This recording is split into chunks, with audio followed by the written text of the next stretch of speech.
ও আমার কলিজার টুকরা ভাইয়েরা, মাথাটাকে নিচু করে জীবনের সব গুনার ফিরিস্তিগুলো একটা একটা করে স্বীকার করে আল্লাহরে বলেন, আল্লাহ আমি পাপী, আল্লাহ আমার চেয়ে বড় পাপী এই দুনিয়াতে কেউ নাই, আকাশের নিচে জমিনের উপরে আমার চেয়ে বড় পাপী কেউ নাই। একটা একটা করে আল্লাহ স্বীকার করি আমি পাপী, সব পাপের স্বীকৃতি দিলাম।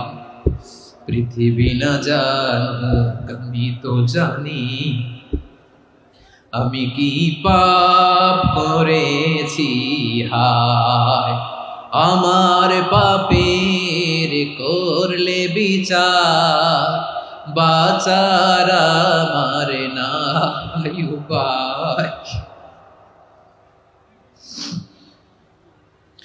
দয়াময় তুমি মাফ করো আমার।